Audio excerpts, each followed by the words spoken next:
કેરળનું નામ કરવામાં આવશે કેરાલમ. આ પ્રકારની ડિમાન્ડ ઘણા વર્ષોથી હતી, આજકાલ નહોતી, પરંતુ કેન્દ્ર સરકાર એના માટે રાહ જોતી હતી કે કેરળની અંદર વિધાનસભાની ચૂંટણી આવે ને એ જ સમય આપણે કરીએ, એ સમય પબ્લિકે ખુશ કરી દઈએ આપણે. તો અત્યાર સુધી આ મુદ્દાને વેઇટિંગ લિસ્ટમાં રાખ્યો. રાજ્ય પુનર્ગઠન સંબંધી જોગવાઈ કયા અનુચ્છેદમાં છે મને જરા જણાવી દો.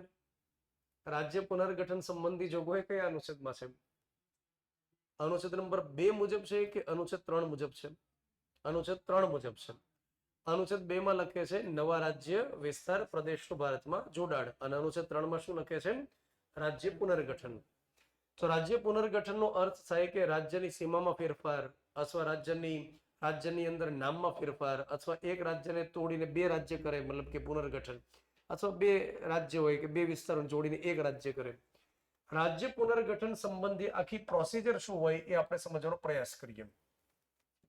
કોઈ પણ રાજ્યને પોતાના નામની અંદર ફેરફાર કરવો હોય તો એના માટે જનરલી આ એક પદ્ધતિ રહેલી હોય કે જે તે રાજ્યનું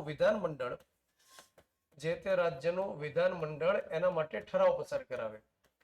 આ ઠરાવનો મતલબ શું થાય? બહુમતી સાથે જે નિર્ણય થાય એને કહેવાય ઠરાવ પસાર કરાવ્યો. તો આ બંધારણમાં કોઈ જગ્યાએ લખેલું નથી. આ માત્ર એક પ્રકારે પરંપરા આપણે બોલી શકીએ, અથવા એક ટ્રેન્ડ બોલી શકીએ. જેમ કે ગુજરાતનું નામ મહાગુજરાત કરવાનું થાય તો એના માટે સૌથી પહેલી પ્રક્રિયા શું થાય?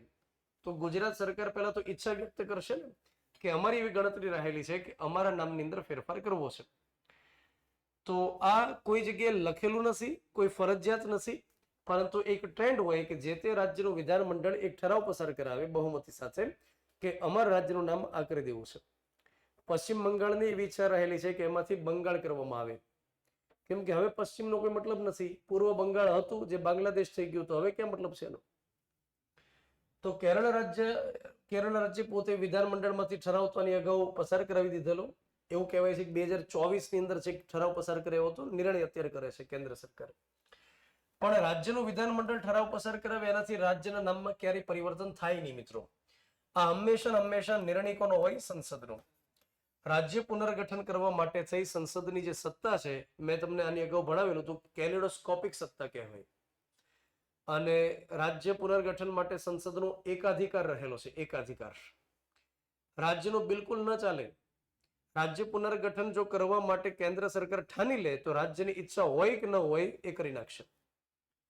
તો રાજ્યનું વિધાનમંડળ એના માટે કોઈ સહમતિ આપે ન આપે એનાથી કોઈ ફરક નથી. બીજું કે જે રાજ્યની અંદર નામમાં પરિવર્તન કરવું હોય અથવા રાજ્યમાં બીજું રાજ્ય બનાવવું હોય તો એ સમય દરમિયાન જે તે રાજ્યની પબ્લિકને પૂછવું જરૂરી નથી. રાજ્યના લોકો પાસેથી લોકમત લેવો જરૂરી નથી. આ બધા વિધાન હું તમને એટલા માટે કહું કારણ કે જે તે સમય વિધાનની અંદર પૂછવામાં આવે છે કે રાજ્યના લોકોની પાસે લોકમત લેવામાં આવે, એવી ક્યાં રિક્વાયરમેન્ટ છે? કોઈ રિક્વાયરમેન્ટ નથી. અચ્છા, હવે સબ સલામત એકદમ ઓકે. રાજ્યનું વિધાનમંડળ ઠરાવ પસાર કરાવે એટલે આ મેટર કેન્દ્રની અંદર કોની પાસે જાય? તો કેન્દ્રની અંદર ગૃહ મંત્રાલયની પાસે જાય. ગૃહ મંત્રાલય જે રહ્યું ને એ સૌથી સળગતું મંત્રાલય હોય. મતલબ મોટા ભાગની આ પ્રકારની વિગતો એમની પાસે આવે, જેમ કે સુરક્ષાની બાબત, સરહદી બાબત, જમ્મુ કાશ્મીરનો અલગથી હવાલો, ભાષા સંબંધી બાબત, વસ્તી ગણતરીની બાબત, ત્યાર પછી આ પ્રકાર રાજ્ય પુનર્ગઠનની બાબત. તો ગૃહ મંત્રાલય સૌથી સળગતું મંત્રાલય. ગૃહ મંત્રાલયની પાસે જેવી મેટર આવે એટલે આ મંત્રાલય એના માટે સહી કોને વાત કરશે? તો કે જે સંચાર વિભાગ છે એને વાત કરશે. સંચાર વિભાગને વાત કરે, કોમ્યુનિકેશનને. ત્યાર પછી રેલવે વિભાગ છે એમને રેલવે મંત્રાલયને વાત કરશે. ત્યાર પછી એ લાગતા વળગતા જે અન્ય ડિપાર્ટમેન્ટ્સ હોય એમની સાથે કન્સલ્ટ કરશે કે આ રીતે રાજ્યના નામમાં પરિવર્તન કરવું હોય તો એનાથી કઈ કઈ જગ્યાની અસર થાય, આપણે કેવા કેવા પરિવર્તન કરવા પડે. અને ત્યાંથી એક રિપોર્ટ આવે કે હા આમાં રાજ્યના નામમાં પરિવર્તન થવાથી આટલી આટલી જગ્યાએ અસર થશે. એ રિપોર્ટ આવે એટલે ગૃહ મંત્રાલય કેન્દ્ર સરકારને વાત કરે અને ત્યાર પછી કેબિનેટની મિટિંગ યોજાય. ગૃહ મંત્રાલય તરફથી એપ્રુવલ આવે એટલે કેબિનેટની મિટિંગ યોજાય. અને મેં તમને અગાઉ સમજાવેલું કે કેબિનેટનો મતલબ શું થાય? વડાપ્રધાનની ખૂબ નજીકના મંત્રીઓથી બનેલો જે સમૂહ હોય એને શું કહેવાય? કેબિનેટ. આ કેબિનેટ શબ્દ કયા શબ્દ પરથી આવ્યો? કેબિન શબ્દ. કયો શબ્દ? કેબિન.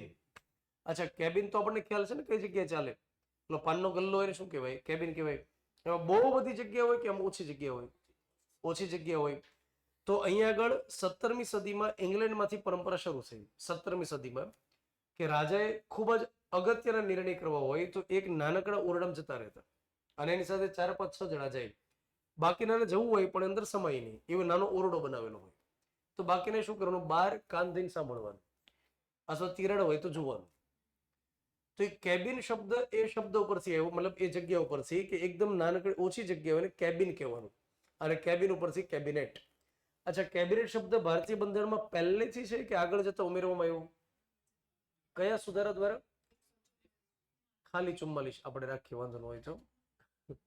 44 નંબરના સુધારા 1978 દ્વારા શબ્દને એડ કરવામાં આવ્યો. મોરારજીભાઈ દેસાઈની સરકાર હતી. તો કેબિનેટની મીટિંગ યોજાય અને એમાં એને એપ્રુવ કરવામાં આવે. તો કેબિનેટની મંજૂરી મળે એટલે રાજ્ય પુનર્ગઠન થાય નહીં, પછી પ્રક્રિયા સંસદમાં આગળ વધે અને સંસદની અંદર રાષ્ટ્રપતિની પૂર્વ ભલામણ લેવાની. હવે એના જે પગથિયા રહેલા છે, સ્ટેપ્સ, એ આપણે સમજીએ. એકવાર કેબિનેટની મંજૂરી મળે પછીના સ્ટેપ કયા હોય? અત્યારે હાલની અંદર કેરળનું નામ કેરાલમ થશે, એના માટે મંજૂરી કોણે આપી છે? મંજૂરી કેબિનેટે આપી છે. હજી સંસદની મંજૂરી બાકી છે. તો કેબિનેટની મંજૂરી થાય એટલે રાષ્ટ્રપતિની પૂર્વ ભલામણ લેવામાં આવે. રાષ્ટ્રપતિની પૂર્વ મંજૂરી, અને રાષ્ટ્રપતિની પૂર્વ મંજૂરી મળે એના પછી શું કરવાનું? તો કે કોઈ પણ ગૃહની અંદર બિલની રજૂઆત થાય, કાં તો લોકસભાની અંદર અથવા તો રાજ્યસભાની અંદર. લોકસભા અથવા રાજ્યસભાની અંદર બિલની રજૂઆત થાય. અહીંયા આગળ કોઈ પણનો એકાધિકાર નથી કે માત્ર લોકસભાની અંદર, માત્ર રાજ્યસભાની અંદર, એવી રીતે કોઈ એકાધિકાર નથી. બેમાંથી કોઈ પણ ગૃહમાં રજૂઆત થાય. જેમ કે તમને ખ્યાલ હશે કે નાણાં બિલને રજૂ કરવું હોય તો માત્ર કયા ગૃહમાં થાય? લોકસભા. તો એને એકાધિકાર કહેવાય કે અન્ય ગૃહમાં રજૂઆત ન થાય, પણ રાજ્ય પુનર્ગઠનને લગતું બિલ કોઈ પણમાં રજૂ થાય. જ્યારે લોકસભા અથવા રાજ્યસભાની અંદર બિલને મૂકવામાં આવે એ સમય દરમિયાન રાષ્ટ્રપતિ આ બિલને મોકલાવી દેશે જે તે રાજ્યની વિધાનસભામાં અથવા વિધાનમંડળમાં.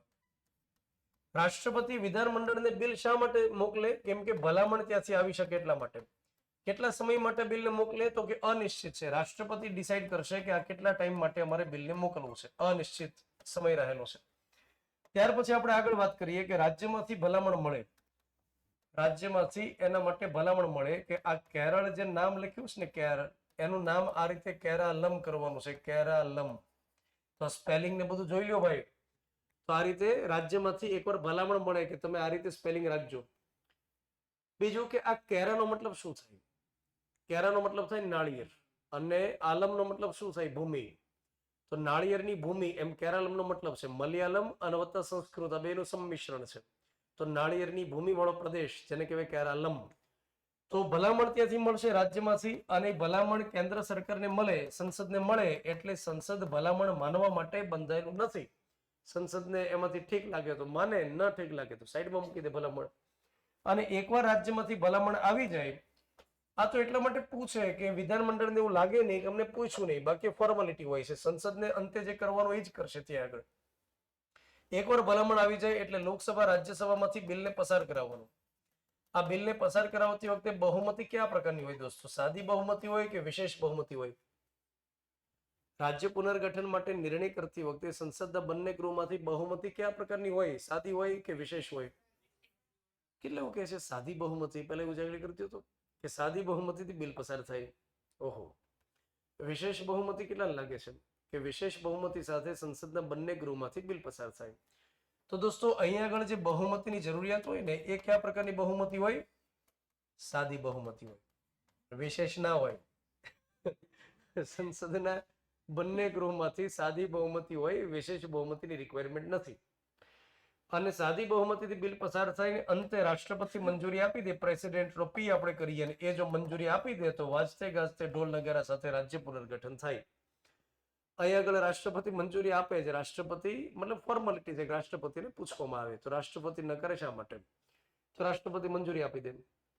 સાદી બહુમતીથી બિલ પસાર થાય ને, સાદી બહુમતીથી, અને એટલા માટે રાજ્ય પુનર્ગઠન ને બંધારણીય સુધારાનો ક્રમ ન મળે. જો યાદ રાખજો, રાજ્ય પુનર્ગઠન થાય છે અનુચ્છેદ નંબર 3 અંતર્ગત. અનુચ્છેદ 3 અંતર્ગત રાજ્ય પુનર્ગઠન થાય એટલે તમને ખ્યાલ હોવો જોઈએ કે 2 પરિશિષ્ટમાં અસર થાય. કેટલા પરિશિષ્ટમાં? 2. કયા કયા પરિશિષ્ટમાં? એક પરિશિષ્ટ નંબર 1 અને બીજું હોય છે પરિશિષ્ટ નંબર 4. આ બંને પરિશિષ્ટમાં અસર તો થાય. પરિશિષ્ટ 1 માં રાજ્યની યાદી, કેન્દ્ર શાસિત પ્રદેશની યાદી છે, અને પરિશિષ્ટ નંબર 4 માં શેની યાદી છે? એમાં રાજ્યસભામાં બેઠકની યાદી રહેલી છે. તો એકવાર જ્યારે રાજ્ય પુનર્ગઠન થાય તો બંને જગ્યાએ ચેન્જ તો થાય, પણ બંને પરિશિષ્ટમાં તમે ભલે ફેરફાર કરો પણ એને બંધારણીય સુધારાનો ક્રમ ન મળે. ક્રમ એટલા માટે ન મળે કારણ કે બહુમતી કયા પ્રકારની લેવામાં આવે? સાદી. તો ભારતીય બંધારણમાં સ્પષ્ટતા કરેલી છે કે તમે જે બંધારણીય સુધારાનો ક્રમ આપવા ધારો એ વિશેષ બહુમતી સાથે પસાર થયેલું હોય તો જ ક્રમ મળે. જેમ કે 101મો સુધારો, 102મો સુધારો, 103મો સુધારો. અત્યાર સુધીમાં લેટેસ્ટ કેટલા સુધારા છે? 106 જેટલા સુધારા છે. તો એક ક્રમ જે મળે ને તો જ મળે કે જો વિશેષ બહુમતી સાથે પસાર થાય તો. અહીંયા આગળ સાદી બહુમતી એટલે રાજ્ય પુનર્ગઠનના કારણે પરિશિષ્ટ 1-4માં ફેરફાર થશે પણ સુધારાનો ક્રમ આપવામાં નહીં આવે. આ પ્રક્રિયા સમજમાં આવી કે ન આવી મિત્રો અને વહાલા મિત્રો? સમજમાં આવ્યું ને? ઓકે. મને એવું લાગે છે કે તમને ઠંડી લાગી રહી છે, એવું લાગે છે કે નથી લાગતું? એસી બંધ કરવું છે? એકાદું એસી બંધ કરી દે. ભલે બંધારણ તપસી અલગ વાત છે પણ અત્યારે હાલ ફિલહાલ એક એસી બંધ કરી દઈએ આપણે ને. કેટલાકને તો ઠંડી લાગે છે પણ એને એવું લાગે છે કે ના પછી મીટર ફરવું તો જોઈએ એમ. અમે ઠંડી સહન કરી લેશું, અમને કોઈ ચિંતા નથી કે. ચલો આ બે મેટર આપણે